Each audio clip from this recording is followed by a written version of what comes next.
I turned 18 this past December, and adults always laugh when I say I feel old, but I do. I've been incredibly blessed to have lived the life I've had, but I've had my struggles too. Not that that's a rarity. If anything, 18 years is a long time to be homesick. That's what I've been, homesick. And yes, I do have an actual house, and no, I wasn't born in some faraway country or anything. For me, homesickness is a state of mind. I've never fitting in or feeling comfortable anywhere. I have made a fantastic extra through the highlight reels of everyone else's lives. I've never been a most or an est, smart but not the smartest, athletic but not the most athletic, kind but not the kindest, quiet but not the quietest, cynical and sarcastic, but not the most cynical and sarcastic. And the list could go on for hours. Not extraordinary in comparison by any stretch of the imagination. Especially in a school, in a community this size, one might think that the odds would be in someone's favor to find their niche. That's actually far from the truth. It's so hard to feel special or memorable or stand out when there's 1,000 other seniors alone who can step right up and fill your place. For years, this was a fear of mine. Along with being rejected by my peers for being myself, being forgotten was one of my biggest fears. So I built up walls, each putting forth a different mask to be presented to every group or person I interacted with. One Emily for school, one for soccer, one for church, one for friends, one for family, one for home, and so on. I spent so much time trying to be perfect and memorable for everybody else that I forgot who I was before I let others define me and tell me who I was. And people are so good at that. People can cut you down and trample you on the spot where you fall just to get ahead and without blinking an eye. And that's absolutely infuriating to me that we'll turn on each other like that even though we're all in the same boat. Think about it. Every single person you either seen, talked to, heard of, saw a picture of, no matter their age, race, gender, wealth, popularity, talent, relationship status, or religion, is fighting a battle that you don't know anything about. I learned the word sonder my freshman year, which basically just describes the realization that every random passerby is living a life as vivid and as complex as your own. As complicated as you think your life is, with your beliefs and your relationships and your activities and the people you know, every single person in the world, in every country, is living a life just as complicated, with just as many facets as your own. That's difficult for us to wrap our minds around, and we don't like trying to diminish our significance in our minds by trying to do so. You'd think that if we did, we'd be a little more considerate of the people in our lives.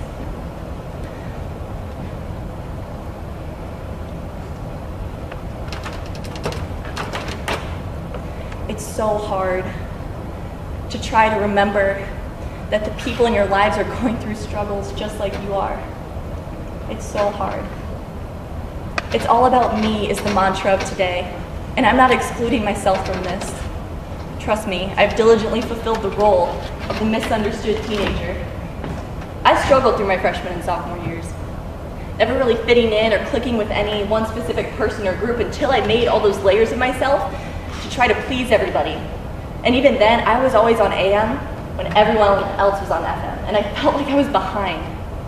This school is full of all these beautiful, funny, confident, talented people who seem so much more experienced and desirable than the dorky girl with the long, gawky limbs in the back of class.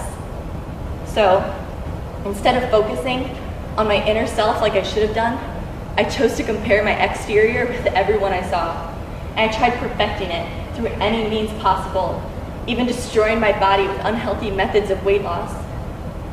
Eventually, I did turn to my inner self, but I wasn't any more pleased with that.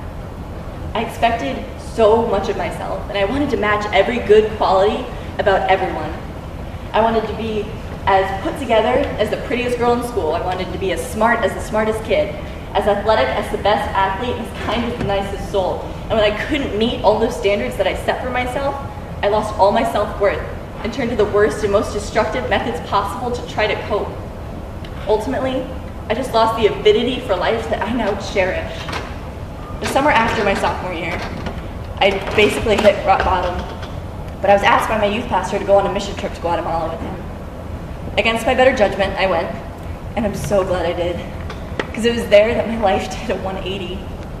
One day, I was playing with some of the kids at one of the elementary schools we taught at. I was surrounded by kids coloring and playing soccer while in my broken Spanish. I tried to teach some of them this clapping game we used to play called Boboski Rattentan.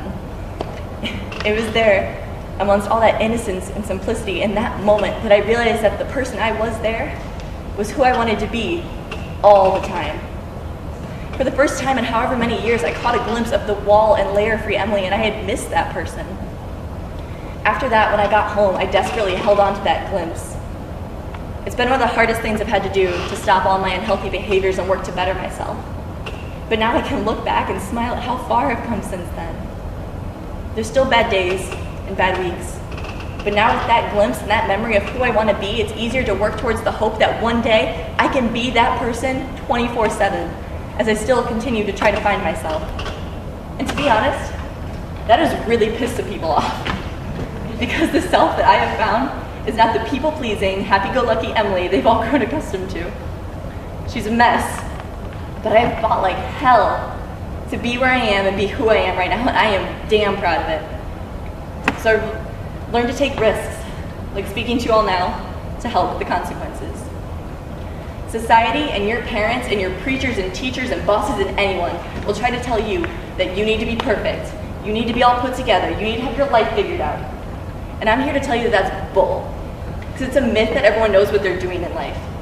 Even now, as a senior, I'm just beginning to have a semblance of a plan for my life, and I'm still just trying to stay above the waves. I'm going to be attending the University of Iowa as an early admissions nursing student next fall. I've repaired relationships with my closest friends, family, and mentors, and I've realized that other people's opinions of me do not matter to me at all, because they do not have to live with the repercussions of the choices I make and the life I live. I do. So this is my farewell to you, to my old self, to this school, and to all I leave behind. Love yourself and embrace your differences. And if you're in a bad situation right now, I promise it's not permanent. You just have to fight through. Take risks and extend compassion towards all the people in your life, because they're either a blessing or a lesson. I was homesick for 18 years, but with where I am right now, with who I am, and with where I'm going, I finally feel like I'm home.